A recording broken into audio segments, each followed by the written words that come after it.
until she noticed the prayer beads in the CEO's hand. They were exactly the same as the ones in her own hand. Only then did the girl realize that the CEO was the father of the 3 babies in her womb. She walked up to the CEO nervously and asked him whether he still remembered her. Looking at the innocent and pure-looking girl, the CEO could not seem to recall who she was. When the girl took out a set of prayer beads he had once lost, the CEO suddenly remembered the night a month earlier, when he had been with her at a bar. The CEO had always assumed the girl was a hostess. He quickly understood what she was after, and planned to settle her troubles with money. As a college student, the girl only wanted $5,000 to end the pregnancy at the hospital, but the CEO misheard her, thinking she was asking for $50 million.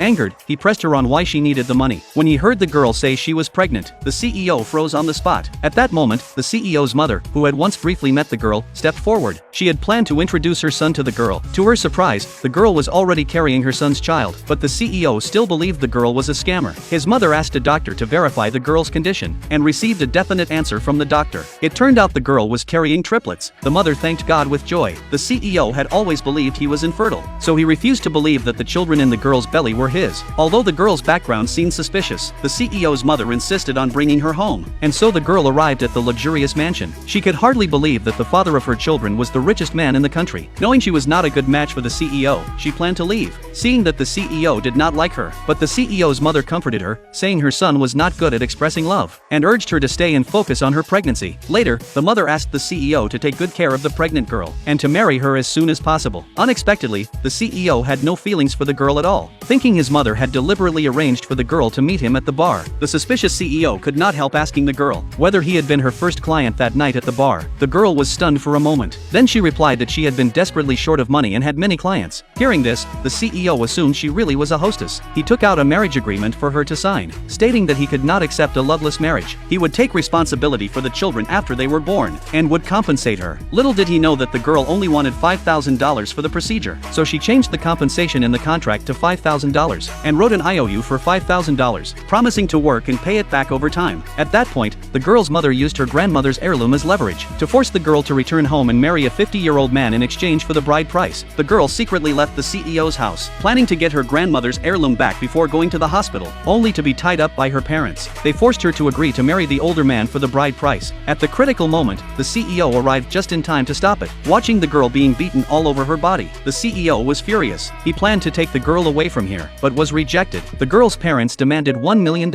Otherwise they would accuse the CEO of robbing their daughter. The CEO was not afraid at all, and ordered that these people be beaten up. Then he picked up the girl and turned to leave. Only after hearing the assistant explain the CEO's identity, did everyone become terrified. After returning to the villa, the CEO felt deeply guilty as he looked at the unconscious girl. Suddenly the family doctor rushed over, and said that the baby